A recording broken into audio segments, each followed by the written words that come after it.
Hello, this is just me talking about my record Down, and this is funny. Since I did a whole record of piano selfies, I'm sitting at my piano doing a video selfie of my liner notes. I recorded this record all by myself. I did everything myself. That's probably why it's not as good as the other records. And I had done a piano record years and years ago called Psychotic, and it was meant to be the first of three, so this is number 2. And before my son died, I spent a lot of time writing and gearing up for my next trilogy of records, and they were going to be these punk folk manifestos, and there's videos online of a lot of the stuff that I was doing, but of course life derailed my plans. But I have a lot of songs that I love and I really want to get out there, so this is the first record of it, and I know a lot of it's going to sound, how do I say this? It's going to come off in a way to be interpreted in such a way, because of added context, to be about a lot of recent experiences. But the truth is that while a lot of these songs are new, they're more universal in theme than just personal to my last few tragedies. The first song, House of Memories,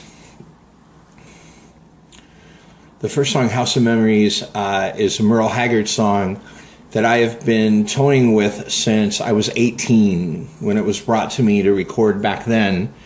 And it's a song I play all the time when I rehearse, because I just love the song. I think it's the saddest song of all time and extraordinarily beautiful, and I'm glad I finally get to do it. New Places to Lie is a jilted lover, I'm gonna get you back song. And it's funny because I am a huge Grace Jones fan, and however, her song I Need a Man really isn't in my consciousness or on my radar, but I heard it after I wrote this and saw that one part of it had a similar chord progression, and I think that's kind of cool. Spit in the Fan is kind of like Step Up to the Plate, and it's a madness manifesto of murder and revenge and blood and rockabilly. When I first started this time of my music 12 years ago, periodically I was compared to Cat Stevens, which was the greatest compliment I could have received, because I think he has the most beautiful voice I've ever heard. And of course I loved him as a kid, and his song First Cut is the Deepest, that became more famous by Rod Stewart and Sheryl Crow, both excellent versions of the song, left out one line: when it comes to being loved, he's first. This song is an incredibly selfish, I love somebody more than you, I'm always going to love somebody more than you, but let me use you as my coddle pillow while I try to recover, and maybe I'll have some love left over for you. But when it comes to being loved, the person before you is first. I love this song. I think it's beautiful and cruel, and it was great to finally get to do a Cat Stevens song on one of my records. Poisonous Banter. Poisonous Banter is an argument, flip out session, leading into I mashed up a Kiss song by Paul Stanley, Tears Are Falling, with Smokey Robinson's Tears of a Clown, and I call it Tears of a Clown Are Falling. And what can I say? Two of my favorite songs in history. Paul Stanley, what he says and does sometimes, and what Kiss has become, unfortunately, in latter years. One of the greatest voices in rock music history. Tears Are Falling is hands down one of my favorite songs I've ever heard. Absolutely gorgeous, beautiful Kiss power ballad. And Tears of a Clown. What do you say about any Smokey Robinson song that isn't true about every Smokey Robinson song? Brilliant, brilliant, brilliant, brilliant. Tears of a Clown. I was a kid when I first heard it, and I thought it was such a beautiful, beautiful work of poetry. And of course, I trashed it in my own little way. The title track, Down.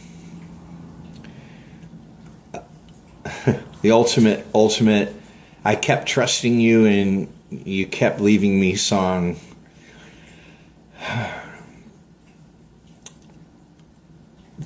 The last official song on the record, well, there's a story. There's a gentleman here in Phoenix named Wyatt Albin. Wyatt Albin. Say that 5 times really fast. And Wyatt has come to some of my shows, and he posted a video on YouTube that mentioned my name, that got back to me, saying that he did a song mimicking my vocal style. He did a piano selfie of him singing The Animals' Don't Let Me Be Misunderstood, not knowing that it's one of my favorite songs in history.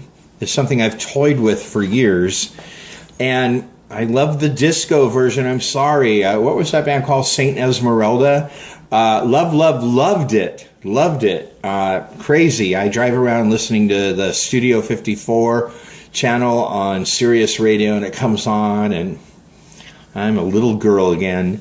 And anyways, he posts this saying he's singing in my style, and it's really damn good.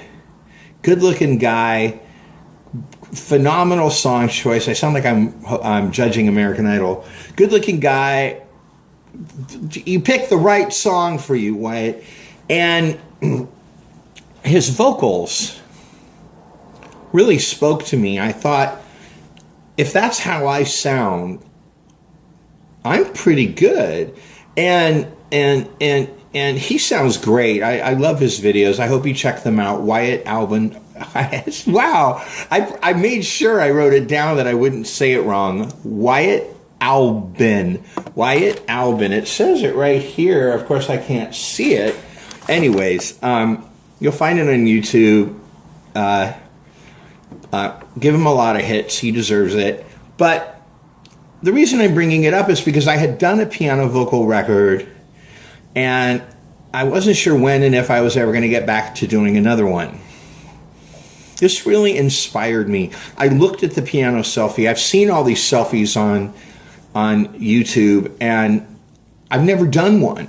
I've never done a selfie video like that. And his look, what do I say? If you are interesting, you're interesting. Whether you have a really expensive video or you do a piano selfie. And this guy's interesting. And his song was great. His voice is, I love his voice. I could have listened to it all day. And it really inspired me to get off my lazy ass and not only do a piano vocal record, but to do a bunch of selfie videos with it, because I like the way they looked. And so, moving on to the last song on the record, this young man inspired me again. He's playing at a bar here in Phoenix, and he bought a rickety old piano to play at the bar, and he's doing shows. And he posted something on Facebook and said, why is it like everybody over 40 wants to hear Fleetwood Mac songs? And I was like, That's a funny thing to say. And he added, he said, I think I probably need to learn some. And I was like, how hard is that? And I remember I went to my piano and I went,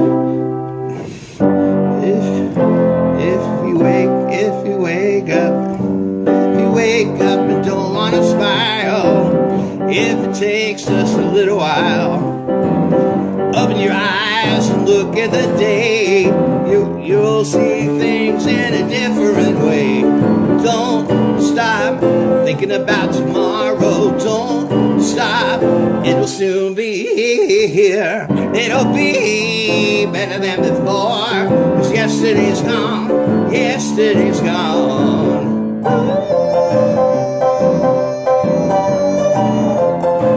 In about that much time, I figured out how to play a friggin' Fleetwood Mac song. How hard is it, Wyatt? That's G, F, C, and D flat, by the way, mister. Anyways, I'm so punk rock. I love Fleetwood Mac. I have always loved Fleetwood Mac. That tour, I went every night to see them when they came to California. I love them. I went to Tusk.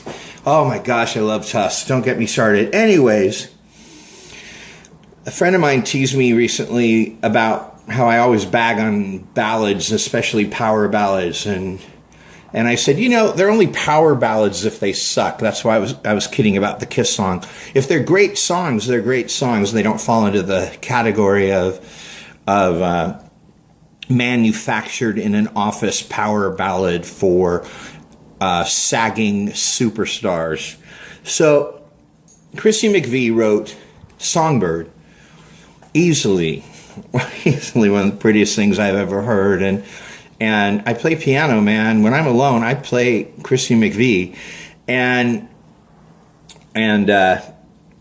when Wyatt posted that, I thought, I've been toying with Songbird. I've actually done it at shows. I did it a cappella at a few shows. And I've actually been toying with it a few times on piano and guitar. And I said, damn it, I'm going to close my record with it. So Wyatt, my gosh, the beginning, the middle, and the end, and the videos, everything was inspired by your schmuck ass. So, thank you, sir. He's going to see this and just go, I didn't even know we knew each other. Anyways, I did something on this record I've never done before. I included extras. There's